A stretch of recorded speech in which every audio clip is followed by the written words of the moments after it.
Trump défend la liberté d'expression, enfin ça dépend laquelle. Déjà, il faut quand même rappeler que durant son premier mandat, il a laissé Assange en prison, lui qui avait révélé plus de 10 millions de documents secret défense, notamment sur les crimes de guerre de l'armée états-unienne. Ouais, parce que là, Trump, il fait genre, il va divulguer des documents, mais en même temps, il a détruit Wikileaks, qui était la première organisation à publier de tels documents. Et puis, quand tu regardes la presse aux États-Unis, tu te rends compte que il s'est passé un truc vraiment très surprenant. Alors, tu as Bezos, hein, c'est le milliardaire d'Amazon qui possède le Washington Post, qui est un des plus grands médias états-uniens, qui s'était refait une réputation lors de la guerre du Vietnam. Ils avaient osé publier des documents sur la réalité de la guerre malgré une interdiction fédérale. Et donc là, tu as Bezos, soutien de Trump évidemment, qui a annoncé que le média devenait pro-Trump.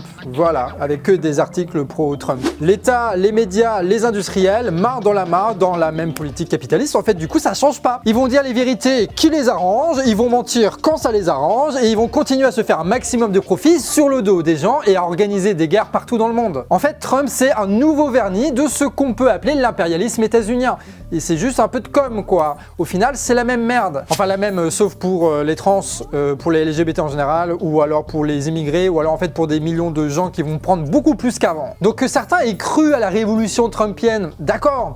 Mais maintenant, ça paraît évident, non? C'est une arnaque ce type. Qu'est-ce que t'en penses, toi? Dis-nous ça en commentaire.